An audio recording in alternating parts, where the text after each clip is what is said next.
해볼 필요가 있습니다. 왜냐하면 음, 저도 지금 최근에 부인권 소송이 상당히 늘었습니다. 유례가 없습니다. 제가 관제인 17년째인데 예전에는 한동안은 좀 없었습니다. 대부분 화해계약을 체결하고 쉽게 됐는데 요즘은 음, 뭐 버티는 사람도 많고 너무 명백한데도 터무니없는 경우도 버티는 경우가 많습니다. 그래서 어쩔 수 없이 부인이 칼날을 부인권 행사할 수밖에 없는 그런 케이스가 있습니다. 한번 나중에 시간 날 때 오늘은 최근에 이제 일단 이론을 공부하고 미국은 어떻고 일본은 어떻고 독일은 어떻고 개략적인 것만 보고 우리나라는 이제 어떻게 돼 있는지 그리고 이제 특히 이제 이 논문은 지금 강제 집행에 대한 집행행위에 관한 거니까 집행행위도 이제 많이 매개가 돼서 일어날 수밖에 없는 거죠. 그래서 이 부인권은 뭐 어떤 논문이 나오든 교과서가 나오든 가장 먼저 공부를 해두시길 바랍니다. 우리나라 판례를 겁니다. 판례를 개요. 한번 다시 공부해야 복습해야죠. 원칙, 채무자의 행위. 채무자회생법상의 부인은 원칙적으로 채무자의 행위를 대상으로 하는 것이고 채무자의 행위 없이 채권자 또는 제3자의 행위만 있는 경우에는 예외적으로 채무자가 채권자와 통모하여 가공하였거나 기타의 특별한 사정으로 인하여 채무자의 행위가 있었던 것과 동일시할 수 있는 사유가 있을 때 하나여 부인이 대상이 되는 것으로 구성한다. 그래서 이제 관제인은 이건 채무자의 행위, 채무자의 행위가 아닌데도 채무자의 행위와 동일시할 수 있는 특별한 사유를 입증을 해야 되고 상대방은 부인이 정의 상대방은 여기서는 채무자의 행위라고 볼 수 없고 이건 제3자의 행위만 개입된 거로서 부인의 대상이 아니고 그리고 통모 가공이 없다라는 사정을 입증을 하면 관제인이 부인권을 깰 수가 있죠. 그래서 이거 서로 이제 동전이 양면이죠. 공격하는 측과 방어하는 측이 똑같은 판례를 거기서 어떤 입증을 하느냐에 따라서 결론이 달라지는 거죠. 이런 논리 연장선상에서 결국 이제 소송 자체는 입증이죠, 입증. 뭐 판례를 많이 한다. 그렇죠? 물론 이제 입증이 되는 게 이기면은 입증을 잘하면 이기는 거고 입증을 잘못하거나 증거가 부족하면 패퇴할 수밖에 없습니다. 그래서 그런 경험이 많으면 많은 변호사는 입증의 중요성을 알죠. 그래서 소송의 어떤 승패를 비교적 정확하게 예측을 하죠.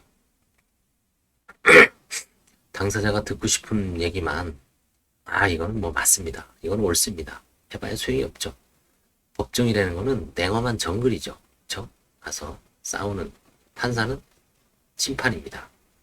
우리에 가두고 그렇죠? 로마의 검투사처럼 피 튀게 싸우고 심판은 바라다 보고 있죠.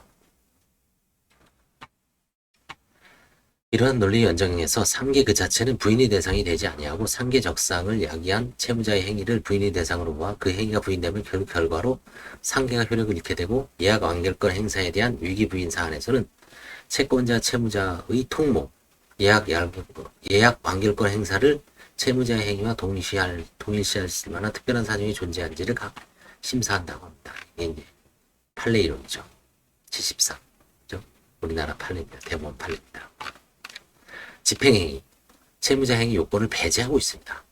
104조에서 부인하고자 하는 행위가 집행행위에 의한 것인 때는 그렇죠? 채무자의 집행행위에 의한 것인 때 이 말이 안 되죠. 집행행위라는 게 채무자의 행위가 있을 수가 없죠. 물론 이제 채권자하고 짜고서 통모할 수는 있지만 통상적으로 채무자의 행위가 개입하는 집행행위가 있을 수 있을까요?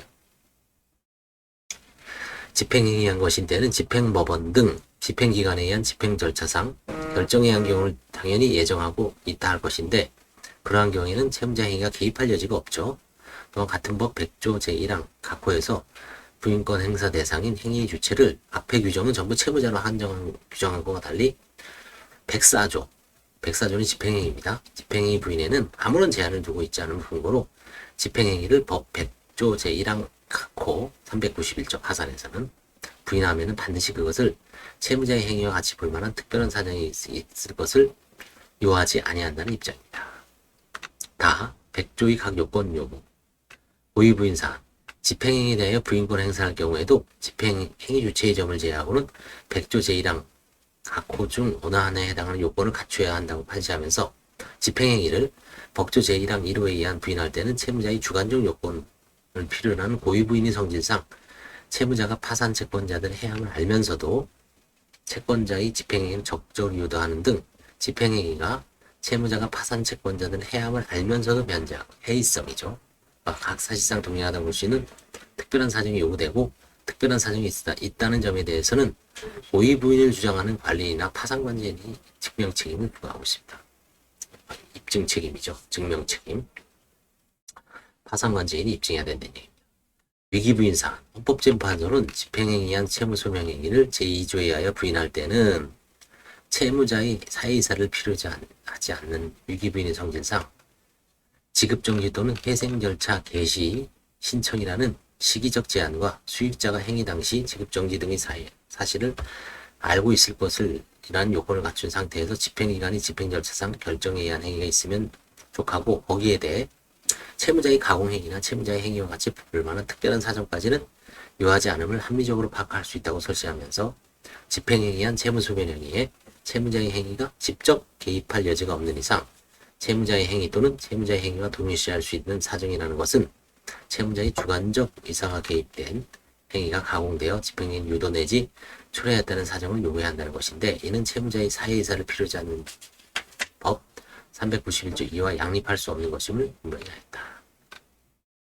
사적 집행으로서의 적용 범위 확장 104조의 집행행위는 원칙적으로 집행기관의 행위를 가리키는 것이지만 회생채권자 또는 회생담보권자를 해야 한다는 동일한 성격에도 불구하고 집행기관에 의하는지 여부라는 우연한 사정에 따라 부인이 대상이 되는지 여부가 달라지는 것은 불합리함을 밝히면서 집행기관에 의하지 아니하고 질권자가 직접 질물을 매각하거나 스스로 취득하여 피담보 채권의 유질이죠. 유질계약.